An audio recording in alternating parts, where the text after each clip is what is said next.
because apparently you're a pussy if you think about your feelings. Your body keeps track, so it starts leaking. Shorten that loop from feeling to action.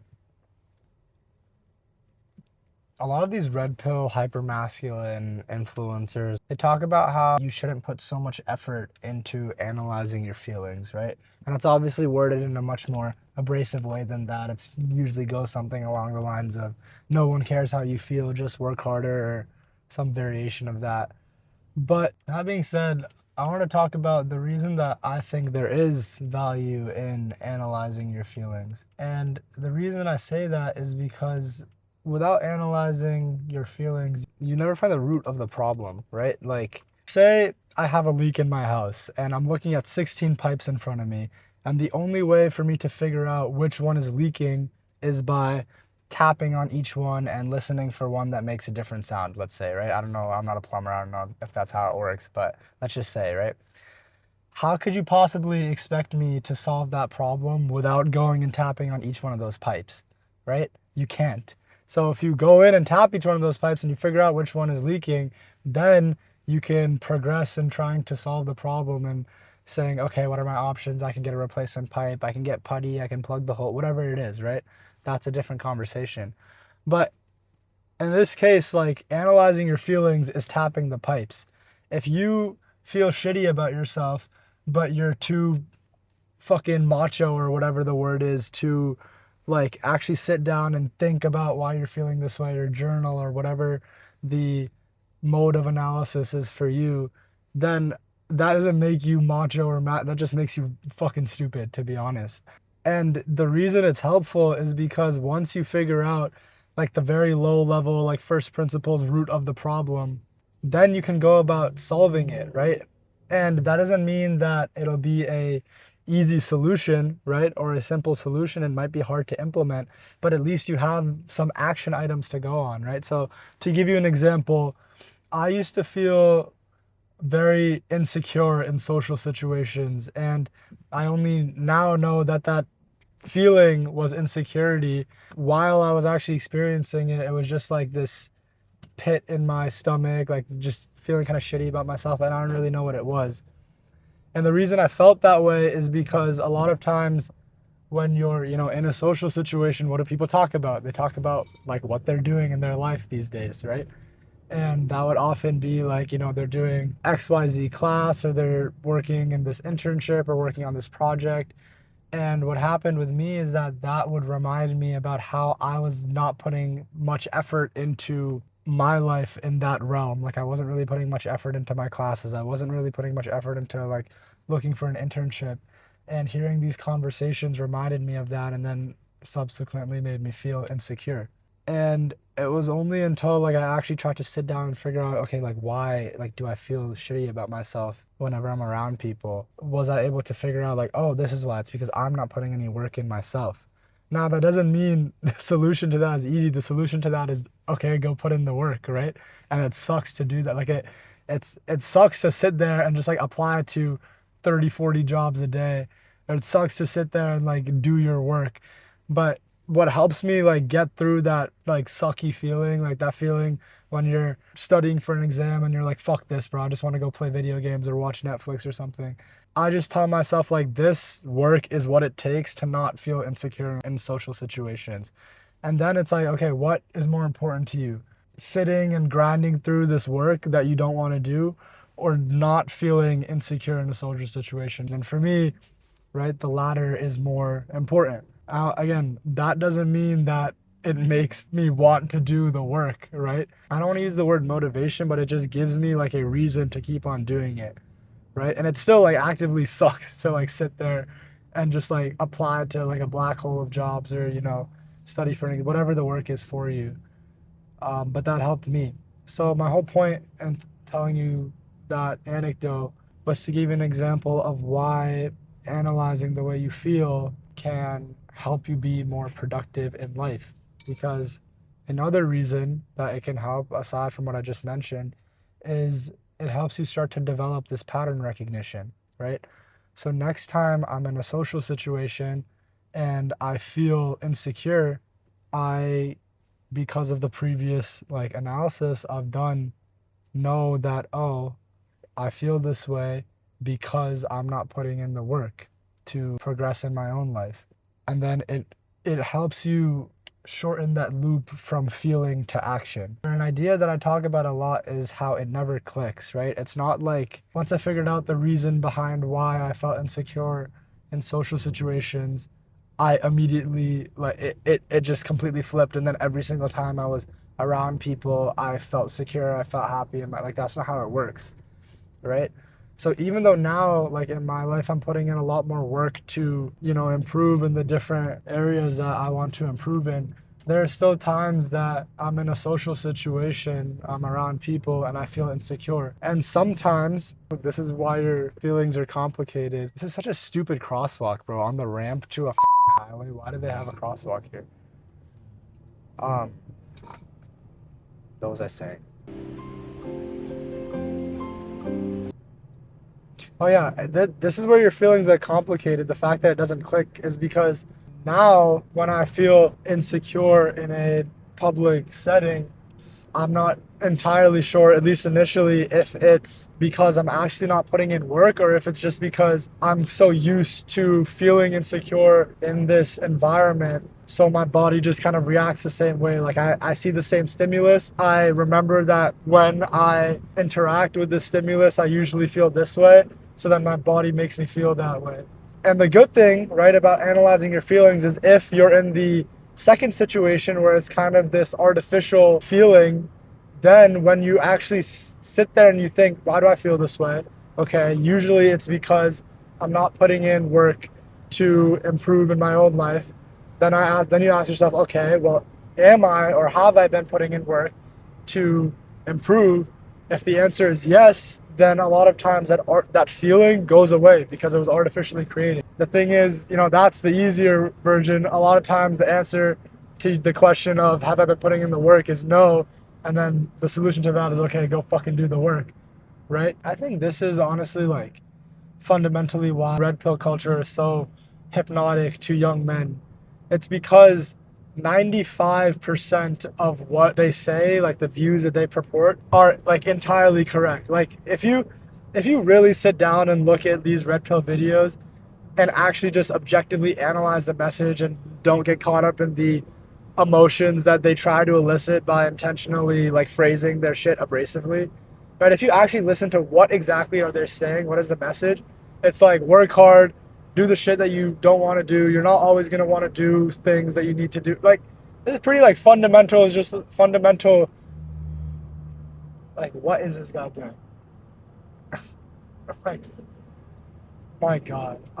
But they're pretty, like, fundamental truths to being a productive and successful person, right? Like, if you disagree with the fact that you're not always going to feel like doing the shit you want to do, then, like, you're wrong. I mean, to be honest, I was trying to think of a nicer way to pad that, but you're just wrong. But the reason that red pill culture is so dangerous is because that 5% of just bullshit, like going too far, the people who are hypnotized by this message don't have the ability to analyze and differentiate the good from the bad, right? The more good there is in a message, the harder it is to ignore the bad, because even if you're being like actively resilient while you're listening to a message, and what I mean by that is like literally asking yourself as you listen to something, do I agree with this? Do I believe it, right? A lot of times I know when I would listen to these things, I would kind of shut my brain off and just like take everything they said in as truth. But if you are actively being resilient in your views, the reason that it's hard to differentiate is because the more good there is in a message, the more you think like, okay, I do agree with this, and then you start relating whoever you listen to or whatever group of people you listen to this idea of having views you agree with. So then you start to lose that practice of being resilient. So then when inevitably a piece of bullshit comes in, you're not actively listening and actively thinking, do I agree with this? You just take it in as truth. And that's where everything goes off the rails with red pill culture. And this is speaking as someone who used to be very, very deeply engrossed in like Andrew Tate, all these fucking people. That's why it's so dangerous. And like now that I think about it, like from what I remember of those videos, like one of the goals that they were trying to have these young men or their audience achieve was emotional resilience, right? Where I think they went wrong is the approach, right? They tried to take this really macho approach because apparently you're a pussy if you think about your feelings, you're feminine, you're not, you're not stoic, which is a whole nother thing, right? Like they took the route of achieving emotional resilience through just telling yourself to shut up and work harder, right? And the problem with that is that your body keeps track, right? Your mind keeps track. If you all you do is bury your feelings and work hard, that'll work for a while until one day you're driving and you see like a dead animal on the road and you just start breaking down crying. And the reason that happens is because you have all this bottled up emotion from all the times that you told yourself to just shut the fuck up and work harder. And like your body keeps track and the pressure builds. So it starts leaking. What happens as a result of that is the higher the pressure is, the less it takes to set it off, to blow the bomb up, right? But if you're constantly dealing with your emotions in a healthy way, and what I mean by healthy way is actually thinking about them instead of just shutting them down, then you keep the pressure low, and it takes a lot more to pop it, right? Like imagine a balloon. If you have a balloon that's not very inflated, it takes some amount of effort to pop it, right? But if you have a balloon that's inflated as much as it can be, right? Like the latex is stretched so tight, all it takes is like a tiny tap and it explodes. And this is exactly how your body works, right? You are the balloon and the emotions are the air. The more that you push your emotions down, the more you keep that air in the balloon and the more the pressure builds, right? And all the shit that happens to you in life, like someone says something to you, something happened, like you get a bad grade, any like negative stimulus, that is all in this analogy shit that's trying to pop the balloon. So when the balloon is very inflated, it doesn't take much to pop. But when it's not and the latex is, flaccid, right? It would take a lot to tear a balloon.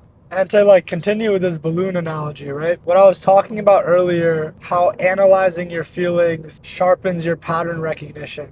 And this balloon example, right? Shit is gonna happen to you that's gonna put air in the balloon. Pushing down your feelings keeps the air in the balloon, while dealing with them and like thinking about them, that pushes the air out. When you don't deal with your emotions a lot and you don't have this pattern recognition, the size of the nozzle that you push the air out through is very small, right? So it takes a lot of effort to get that air out, get those like emotions out.